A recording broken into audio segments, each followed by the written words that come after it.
Em 2009, a bióloga americana Elizabeth Blackburn ganhou o Prêmio Nobel de Medicina por ter descoberto uma parte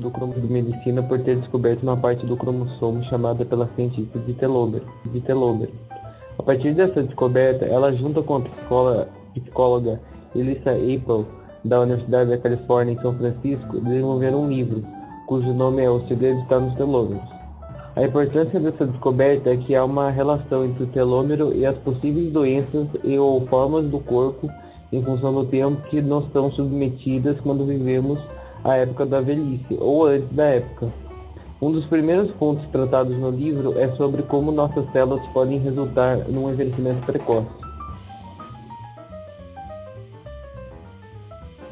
As células em nossos tecidos se originam de células-tronco, que têm a incrível capacidade de se transformar em muitos tipos diferentes de células especializadas.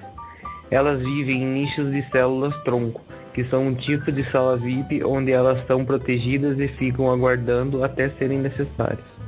Os nichos se encontram normalmente aos tecidos que as células-tronco irão substituir ou perto deles. Porém, quando os telômeros de uma célula ficam curtos demais, eles enviam sinais que detêm o ciclo da divisão e da reprodução da célula. Uma célula detida para repentinamente de funcionar. A célula não é mais capaz de se renovar. Este é o processo que acontece com as células na velhice. Devido à função desempenhada dos telômeros, pesquisadores perceberam que a aparência de uma pessoa jovem indica com total eficiência o estado do telômero, isto é, se está curto ou não. Se uma pessoa jovem de idade apresenta características de uma pessoa mais velha, isso quer dizer que algum problema essa pessoa está tendo com suas células e também com sua saúde. Portanto, é preciso estar sempre atento às reações que seu corpo tem com o ambiente que você vive, pois é a partir dele que seu corpo irá reagir e então lhe mostrar qual é o estado do seu telômero. A partir desta autoanálise, se seu corpo se apresenta de forma que o telômero esteja curto, você precisará se cuidar se quiser viver a terceira idade mais saudável.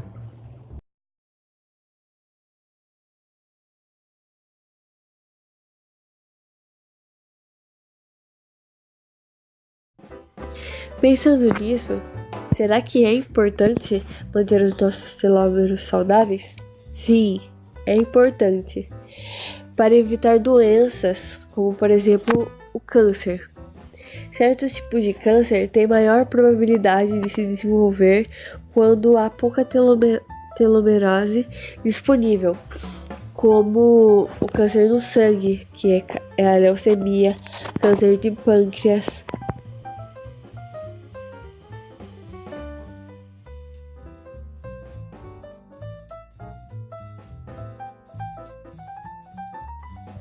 Como ocorre o crescimento do telômero? Foi descoberto que os telômeros eles eram capazes de acrescentar o DNA e atrair uma enzima. E essa enzima foi previamente nomeada como telomerase. Ela produz e reproduz os telômeros. Ela é uma enzima responsável por restaurar o DNA que é perdido durante as divisões celulares. A telomerase ela inclui a proteína e o RNA, que pode ser pensado como uma cópia de DNA, sendo incluída nisso o modelo de sequência de DNA do telômero. Essa enzima, ela usa uma sequência de RNA como um guia químico para criar a sequência do DNA. A sequência correta é necessária para fazer uma estrutura de DNA moldada à perfeição, de modo que atrai uma capa de proteínas protetores dos telômeros que cobrem o DNA telomérico.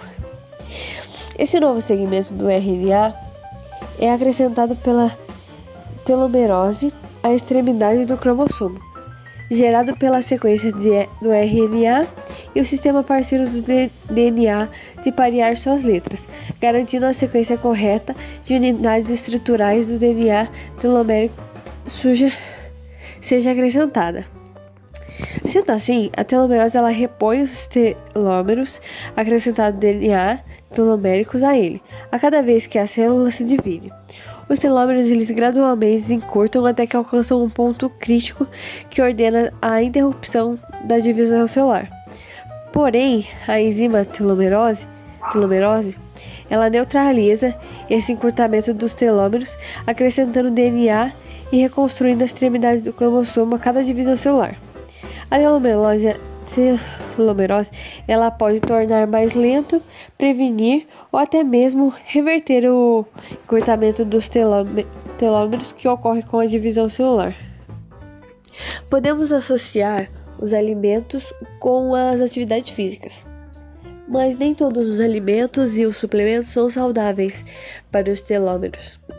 Mas logo vem uma dúvida: qual alimento é bom, qual não é?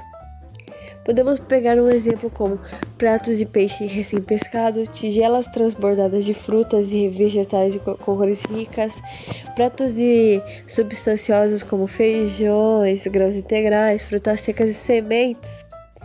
É uma boa receita para dar base a um ambiente celular saudável. Com isso, há uma redução de inflamações, de estresse oxidativo no sangue e resistência à insulina. Isso encaixa em um padrão de alimentação saudável que é excelente para os telômeros e a saúde de modo geral.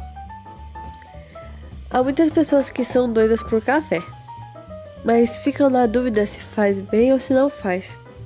Até o presente momento foi feito um estudo relacionando o café e o comprimento dos telômeros, e o resultado foi bom.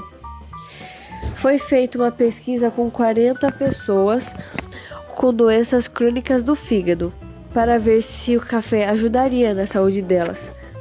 E foram escolhidas para beber 4 xícaras de café por dia durante um mês.